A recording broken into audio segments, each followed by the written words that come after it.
My mom set down her fork, looked me in the eye, and said, "This house you bought, it should be helping your sister's future." That was the moment everything cracked. I had just invited them over for lunch in my first home, the house I worked 13 years to afford, scrimping every dime since I was 16. I thought, maybe, just maybe, they'd be proud. Instead, they told me I had betrayed them, that buying a home meant I had stolen my sister's shot at college. I didn't scream. I didn't beg. I just stood up and started clearing the plates. But they had no idea what that silence meant, no idea what I'd already survived, no clue what was coming next. Hi, I'm Rachel Whittaker. I'm 29. I recently bought a modest 2-bedroom bungalow just outside Denver. Not a mansion, not a dream house, just something solid. Mine. It came after years of double shifts, missed parties, and saying no to everything that wasn't rent, tuition, or survival. No one gave me anything. Not when I went to college. Not when I was drowning in student loans. Not when I ate $1 ramen 5 nights a week just to keep the lights on. And when I finally made it, when I finally opened the door to a place with my name on the deed, my parents showed up with judgments and quiet resentment. Then they showed up with something worse. They served me court papers. But we're not there yet. Let me tell you how we got here. I grew up in St. Paul, Minnesota. From the outside, we looked like any working-class family. 2 daughters, modest home, suburban middle America charm. My dad, Gregory, worked in insurance. My mom, Elaine, held a part-time receptionist job at a dentist's office. And then there was me and Madison. Madison was the golden child, 8 years younger than me. Everyone said she had talent. She played piano like a prodigy, danced in recitals with glittery shoes and curled hair. Every dime we didn't have went to her lessons, her costumes, her camps. I didn't resent her. I just noticed. I noticed my room stayed the same for 12 years while hers got remodeled twice. I noticed she got encouragement while I got silence. At 14, I started cleaning for our neighbor, Mrs. Brooks. $10 an hour. I used it to buy school supplies and secondhand clothes. No one ever asked where I got the money. They were just relieved they didn't have to pay. At 16, I landed my first job at Marjorie's Bakery, 6 blocks from our house. I'd go there right after school, close at 7:30, then walk home and do homework until midnight. I still remember my first paycheck. I held it like it was gold. My plan: open a savings account, start a college fund. That night, my dad stopped me at the kitchen table. "Now that you're earning, 30% goes to the house," he said, sliding a calculator my way. I stared at him. I'm 16. My mom chimed in from the hallway. "Rachel, be realistic. College isn't in the cards for you. You're not that kind of student. Madison will need that money someday." And just like that, my future became a family subsidy. From then on, 30% of every paycheck went to my parents for rent. They said, for food, for bills. Meanwhile, Madison started ballet 3 times a week. A new piano arrived. I stopped asking for things. During the day, I was the bakery girl with flour in her hair. At night, I was the girl calculating exactly how many hours she'd need to work to escape. By senior year, I had a second job shelving books at the public library. My parents thought it was for gas money. They didn't know I was building a secret college fund. I studied between shifts. My grades started climbing. Mrs. Brooks noticed the bags under my eyes and started paying me extra, slipping 20s into my hand and saying, "Put this toward your future, not theirs." I ended high school with a 3.8 GPA and nearly $8,000 saved.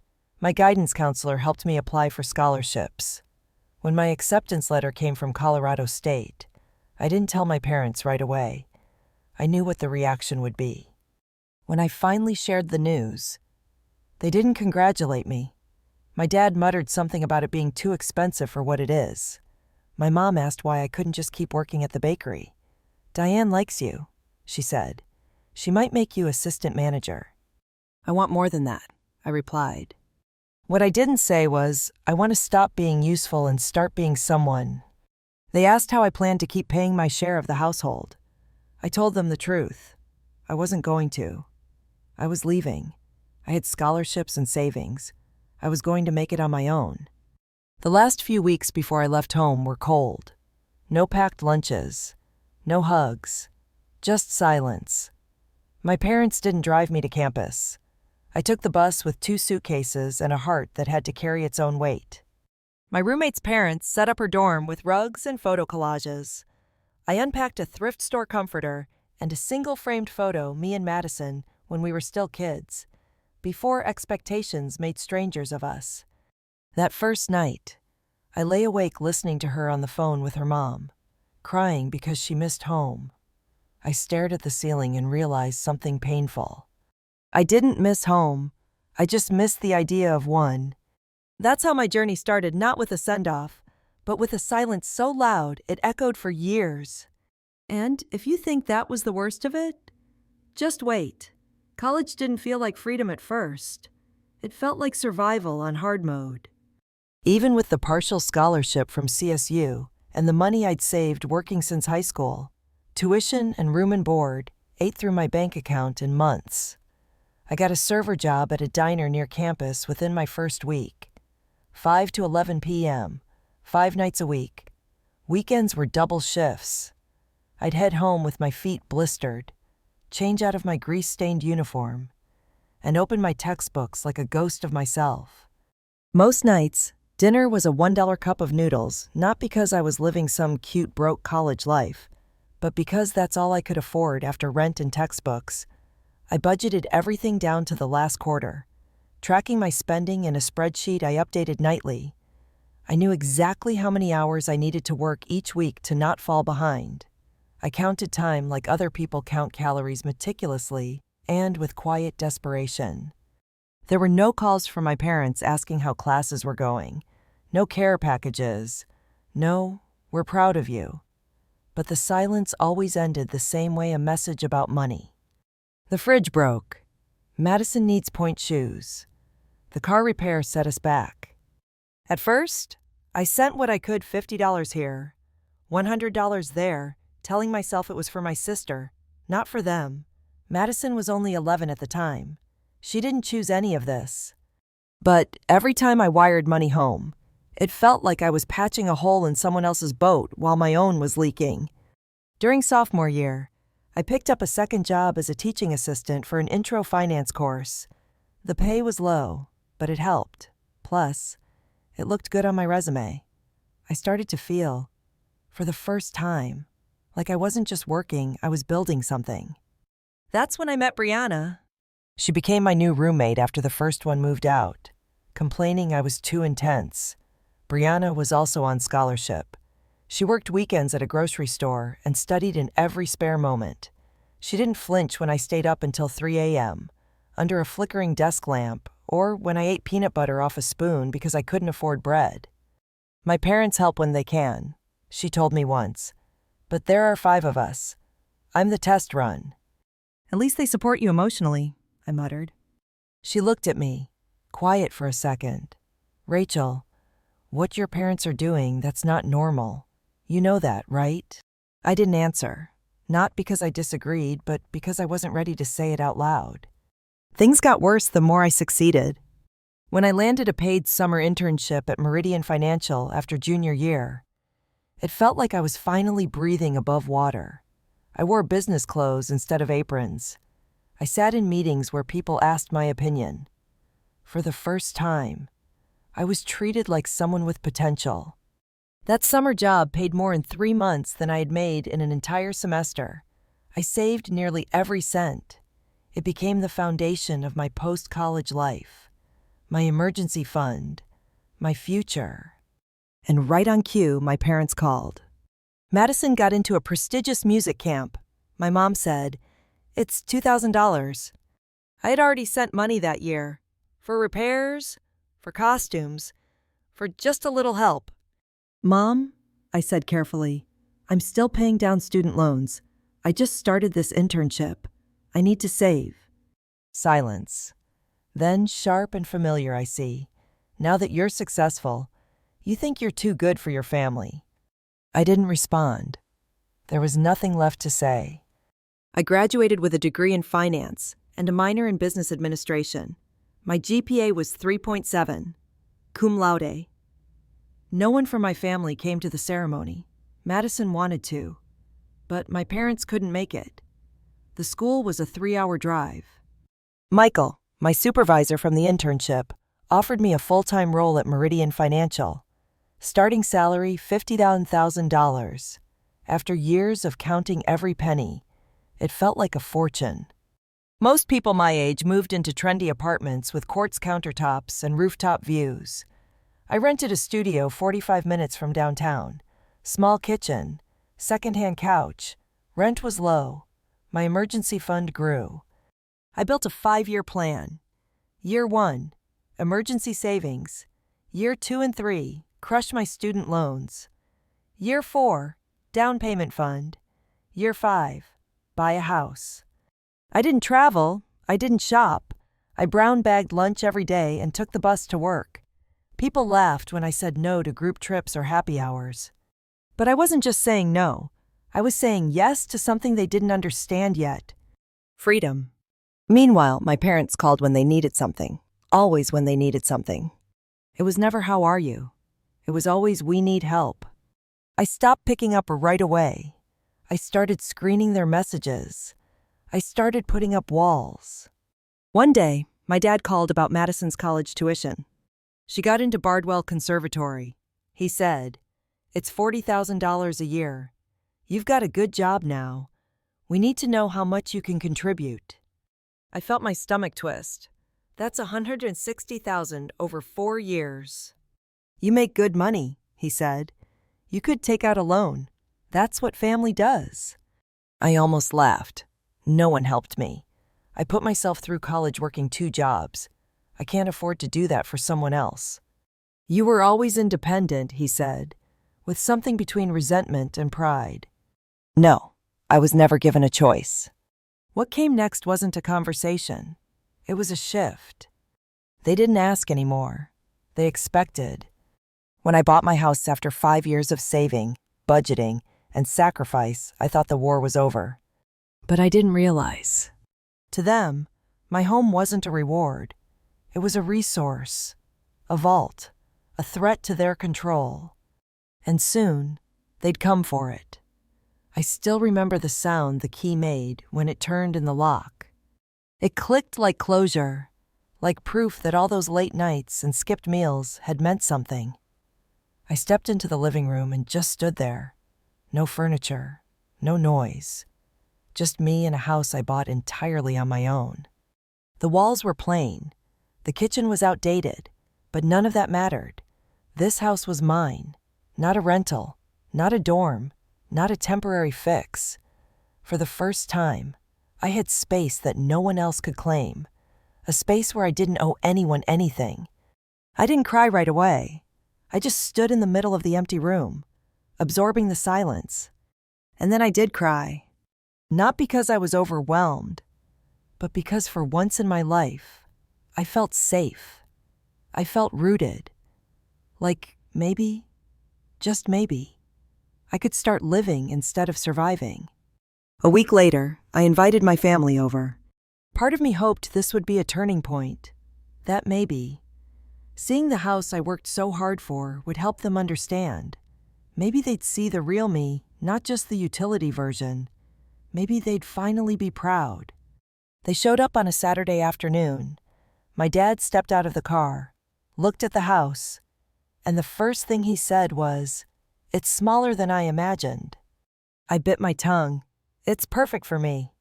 My mom walked through the front door like a real estate critic. She touched surfaces, checked corners, commented on paint. The neighborhood's... "Okay," she said. "Not very upscale, though." "It's quiet, safe, close to work," I offered, trying to stay calm. Madison, now a sophomore in college, smiled and hugged me. "It's beautiful. Rachel, seriously, I'm proud of you." She meant it. I could tell. She was the only one who didn't look for flaws. I had cooked lunch, nothing fancy, just pasta and salad, hoping to keep the mood light. I had even bought a cheap bottle of sparkling cider and some paper cups. We sat around my new dining table, one of the only pieces of furniture I'd bought, and for a while, things were okay. Then my mom cleared her throat. Madison has something she needs to share. I glanced over. Madison stared at her plate. I might have to take a semester off, she said quietly. I froze. Why? My scholarship wasn't renewed, and the loan application was denied because of Dad's credit. I didn't know until last week. My dad jumped in quickly. We've had some setbacks. Medical bills, car repairs. You know how it is. The tension in the room spiked. I didn't say anything. I waited. And then came the line that cracked it all open. Well, my mom began, setting down her fork. We thought, given your new purchase, that you might be in a comfortable position to help. I blinked. I just used all my savings for the down payment. I'm not exactly sitting on a pile of cash. But surely you have something left, she said. Or you could take out a home equity loan. My dad nodded. She only needs about $20,000. That's not unreasonable. I stared at them in disbelief. You're asking me to borrow against the home I just bought. For your sister's future, my mom said, as if it were obvious. I swallowed. No, I can't do that. This house took me 5 years of sacrifice to afford. I'm not jeopardizing it. My mom's voice rose. So, you're just going to let your sister drop out of college? What about everything we did for you? My dad added. I set down my fork. What exactly did you do for me? I've been paying my own way since I was 16. I worked through high school, through college.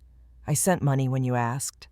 I put myself through school with jobs and loans while Madison got music camps and ballet recitals. You didn't support me, you used me. You've always been jealous of Madison, my mom snapped. This is about punishing her, isn't it? This has nothing to do with jealousy, I said. This is about boundaries. I'm not your bank account. Madison looked like she wanted to disappear. Please stop, she whispered. I'll figure it out. I'll work. I'll apply for scholarships again. My mom whipped around. You're not throwing away your future because your sister is being selfish. That was it. That was the moment I really knew that whatever I gave them, it would never be enough. I turned to Madison. I'll help you find scholarship options, work study, cheaper schools if needed, but I'm not taking on another loan. I'm not giving up this house. My dad stood up slowly. If that's how you feel, maybe we need to reevaluate what family means to you. I know what it means. I said, it means I've been carrying this family financially since I was 16. I'm done. He didn't raise his voice. He didn't make a scene. He just said, calmly, this isn't over. I thought it was just another dramatic line, a guilt trip. It wasn't. 3 weeks later, a certified letter arrived at my house. Inside was a court summons. Plaintiffs Gregory and Elaine Whitaker. Defendant Rachel Whitaker. Allegation financial abandonment. Claims 70% of the value of my home, approximately $154,000, was owed to my family for stealing my sister's future. I read it 3 times. I checked the return address, the court seal. It was real. My parents were suing me. I sat on my living room floor, knees pulled to my chest, surrounded by legal documents I never imagined would bear my name. The words blurred financial abandonment, implied obligation, stealing her sister's future. They weren't just suing me for money. They were suing me for existing outside of their control. I called my dad, half hoping it was a bluff. He answered on the 4th ring like nothing had happened. Dad, I said, my voice cracking. I got the papers. Are you seriously suing me? We're doing what's fair, he said, calm as ever. You refuse to help your sister. We're pursuing a legal remedy. You think a judge is going to force me to give you my house? Our lawyer believes we have a strong case. You benefited from family resources growing up. You owe something back." I don't remember what I said next. I just remember hanging up and feeling something in me collapse. Not just sadness, not even betrayal. It was the final snap of a cord I had been pulling tight for years. That night, I didn't sleep. I didn't eat. I just stared at the walls of the house I'd worked so hard for, wondering if they'd be taken from me if everything I'd built could really be undone by a signature on a court document. The next morning, I called in sick to work for the first time in years. I couldn't function. I couldn't pretend.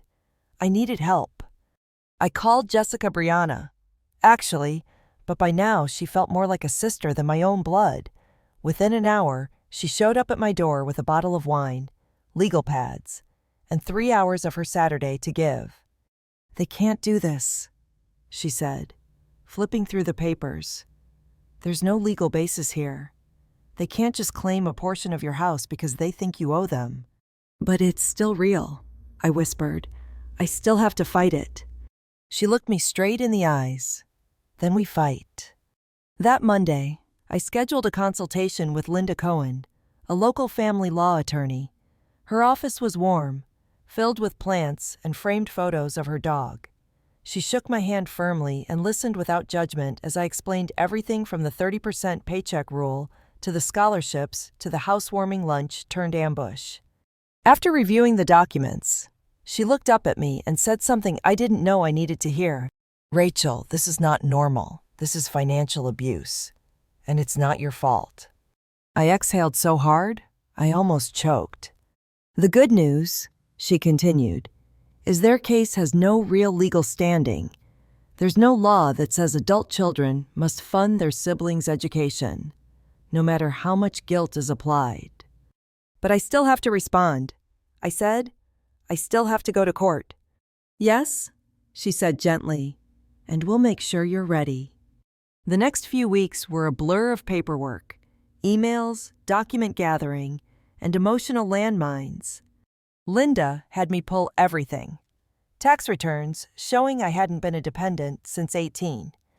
Bank statements proving I'd sent over $15,000 to my parents over the years. Scholarship award letters and college loan breakdowns. Texts and emails from my parents requesting money. We were building a defense not just in facts, but in narrative, a record of self-reliance, a timeline of exploitation. Linda called it pattern documentation. I called it a paper trail of pain. Meanwhile, I tried to keep working, but my performance slipped. I'd freeze up during meetings, lose track of numbers, stare blankly at spreadsheets I used to navigate in my sleep. Michael, my supervisor, noticed. One afternoon, he pulled me aside. "Everything okay, Rachel?" I hesitated, then told him the truth about the lawsuit, the family pressure, the nights I couldn't sleep. He didn't blink. "Rachel, what they're doing isn't just unfair. It's wrong. Don't let them rewrite your story." Something about hearing that from someone in authority, someone not tied to my family, broke me wide open. For years, I'd carried this quiet shame that maybe I was selfish, maybe I was cold. Now, someone outside the narrative was saying what I'd barely dared to believe I had done nothing wrong. Jessica suggested I find a therapist, someone who could help me process not just the lawsuit, but the years of emotional erosion that led to it. I found Dr. Camille Hart, a trauma-informed therapist who specialized in family estrangement and financial boundary violations. Her office smelled like lavender and safety. In one of our first sessions, she said something I'll never forget. "Children are not investments. They're not expected to give a return. Your parents reversed the roles. You were taught to give, not to be given to." I cried for 10 minutes straight. We talked about internal boundaries, about how guilt isn't the same as responsibility, about how loving someone doesn't mean letting them drain you dry. Slowly, I began to rebuild the part of myself that believed I had a right to peace, a right to say no, a right to keep what I'd earned. Then, one evening, The unexpected happened. Madison called. I hadn't spoken to her since the disastrous lunch at my house. I thought she was in on it. I thought she'd picked their side. "I just found out about the lawsuit," she said, her voice trembling. "I had no idea. They didn't tell me." "Wait, you didn't know?" "No," she said. "I would never want this. I never asked them to do this. I'm so sorry they're putting you through this." For the first time in a long time, I didn't feel like I was talking to my little sister. I felt like I was talking to someone trying to make her own choices. We talked for over an hour. I told her I couldn't fund her education, but I could help her find scholarships, plan finances, figure things out. She listened. She didn't demand. She didn't guilt. And for the first time, we began to reconnect not as puppet and favorite, but as two women raised in a broken house, trying to build something new. The court date was coming. I wasn't just fighting to keep my house. I was fighting for the right to say, "This is mine, my life, my future, my freedom." They wanted to drag me into court to punish me for growing beyond their control. But I was done playing the role of obedient daughter. I wasn't going to break. This time, I was ready to speak. The courthouse looked colder than I expected. Gray stone, high ceilings, walls that swallowed sound. I arrived an hour early with Linda, dressed in the only navy suit I owned, pressed, modest, and meant to hide how badly my hands were shaking. She placed a gentle hand on my shoulder as we walked in. "Just remember," she said, "you don't owe them shame." That line stayed with me. We set up at the defendant's table, legal folders neatly stacked, tabs color-coded, every page of evidence cataloged. Linda had built the case like an architect, each layer reinforcing the next. Across the aisle, my parents sat beside their attorney. He was a thin, gray man with wire-rimmed glasses and a look of polite condescension. My mother stared straight ahead. My father leaned in to whisper something. Neither of them acknowledged me. It was surreal being 10 feet from the people who raised me and feeling like I'd walked into a room full of strangers. Judge Harriet Wilson entered promptly at 9 a.m. She was in her 60s, stern but not unkind, with silver hair pulled into a tight bun. She looked over the paperwork and then back at all of us.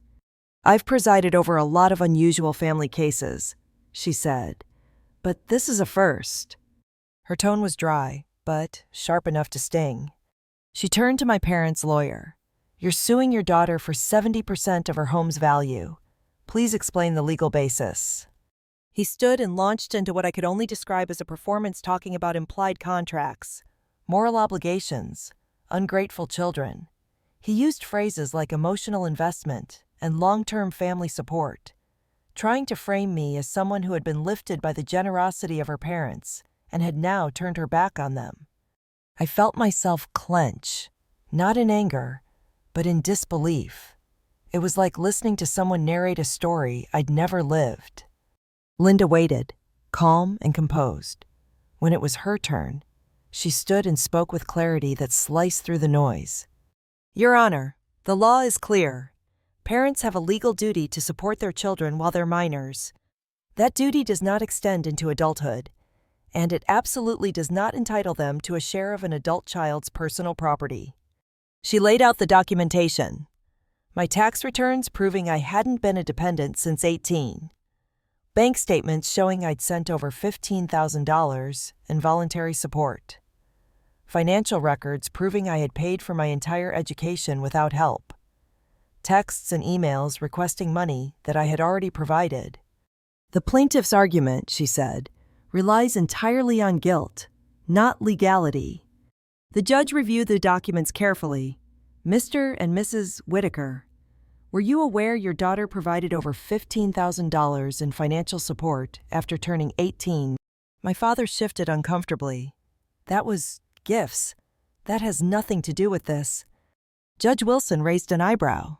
"Gifts totaling $15,000 from a full-time college student." My mother finally spoke. "It's not about the money. It's about family, about doing what's right. Doing what's right, the judge repeated. Let's talk about that, Ms. Whitaker. Can you describe your financial situation when you purchased the home? Linda gave me a nod. I stood up slowly. My voice was steady, but my hands were trembling beneath the table. I worked multiple jobs through college. I tracked every penny. I paid off over $40,000 in student loans in 5 years. I lived frugally. I didn't take vacations. I didn't buy a car.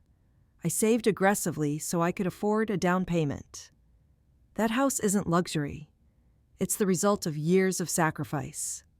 I looked directly at the judge, then at my parents. I'm not wealthy. I just finally stopped drowning. Judge Wilson nodded thoughtfully. Then the door opened. I turned. It was Madison. She slipped into the back of the room quietly, clutching her backpack. The judge noticed her and paused. I understand you're the younger sister this lawsuit is centered around, she said. Do you wish to make a statement? Madison looked stunned. Then she nodded. She walked to the front, nervous but determined. I didn't know my parents were suing my sister until recently, she said. I didn't ask them to. I never wanted this. She glanced at me. Amanda, she caught herself. Rachel has always helped me. She gave me money. She helped me apply for scholarships. She even offered to teach me how to budget. She's done more for me than anyone.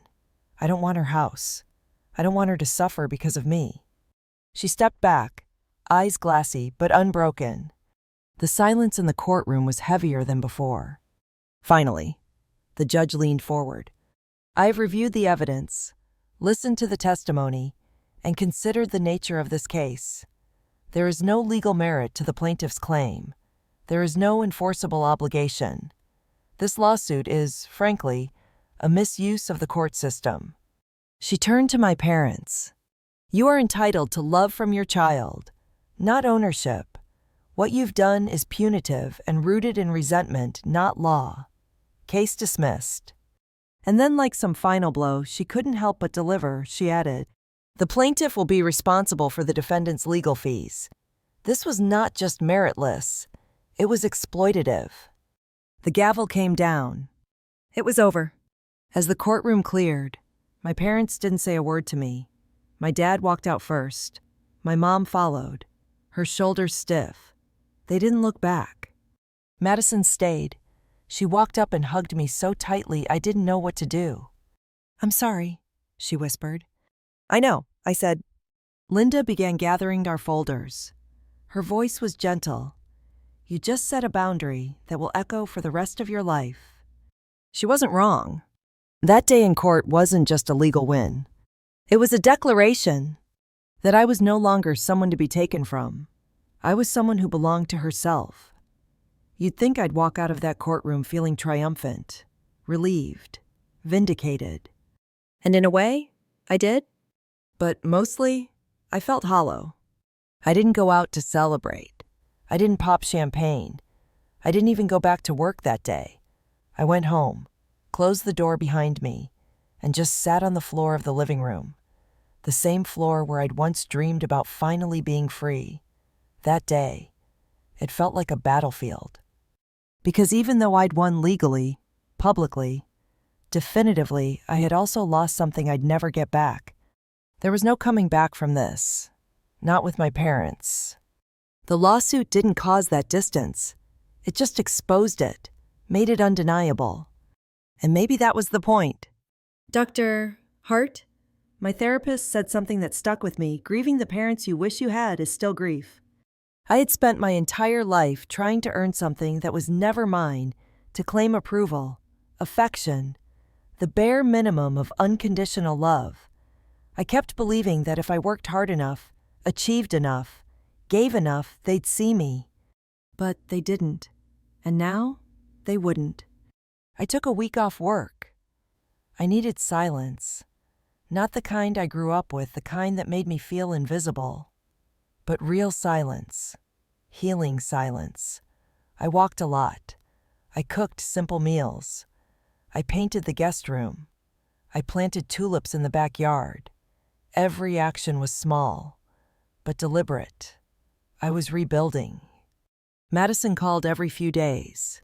She had moved out, gotten a job at the campus bookstore, applied for more scholarships. We didn't talk about the lawsuit. We talked about music, classes, late night studying. Slowly. We were forming something new, something built on respect, not guilt. Jessica, of course, stayed close. You don't owe them anything. She reminded me one night as we ate takeout on my porch. Not forgiveness, not explanation, just peace. And she was right. The house felt different now. Not fragile, not threatened, but earned. Every light fixture I installed, every rug I picked out, was another way of saying, this is mine. No one can take it from me. And for the first time, I started to believe it. As the months passed, my new life settled around me quietly. Nothing flashy, nothing dramatic, just a sense of peace I hadn't known before. I learned that real freedom isn't loud. It's the gentle certainty that no one is reaching into your pockets or your mind. It's coming home at night and knowing that what you've built is finally yours. It wasn't just about the house anymore. It was about every choice I made, big or small. About learning to trust my own instincts and values, rather than waiting for someone else's approval. I kept going to therapy, not because I was broken, but because I wanted to build something stronger than what I'd been handed. Doctor. Heart encouraged me to name the grief for what it was, to let myself mourn the family I never truly had, so I could finally start building something real, something honest. My relationship with Madison grew. We never went back to how things were as kids. Instead, we started something new, sharing stories, advice, even frustrations. She called to tell me when she aced an exam or got a scholarship. I sent her money for textbooks sometimes, not out of guilt, but because I wanted to, not because I was expected to. Sometimes my mom would text, short messages about the weather or family news. We weren't close, but I responded, polite and brief. The old dynamic was gone. I was only willing to offer what I could, on my own terms. My dad never reached out. Part of me will always wonder if he feels regret, or just resentment. But I don't need that answer anymore. At work, things blossomed. Michael gave me bigger projects, trusting me to lead new initiatives. Jessica and I celebrated my courtversary with coffee and laughter, joking that maybe one day I'd write a book called How to Survive Your Own Family Lawsuit. And I started something new, an online blog, a tiny community for young people like me, who had to build their lives without a safety net. I wrote about budgeting, about boundaries, about the strange comfort of starting over when your past is a mess. People wrote back. They shared their stories. The loneliness I'd carried for years started to feel lighter, replaced by connection and even a little pride. Looking back, I understand now boundaries aren't walls, they're doors. They're the way you invite the right people in and keep out what harms you. Standing up for myself in court was more than a legal defense. It was a declaration that I belonged to myself. If you're listening and any part of my story feels familiar, if you've ever been called selfish for wanting peace, or been told you owe your success to people who only ever took, I want you to know this.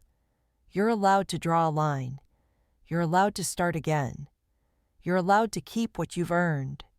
This house, my quiet mornings, my hard-won freedom, none of it came easy, but it's mine.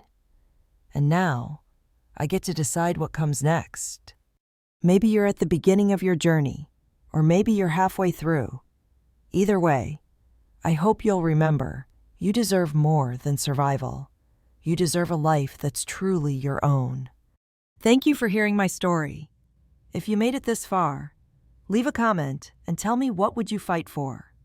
If no one else would fight for you, hit subscribe, because more stories about healing, about growth, about becoming whole are on the way.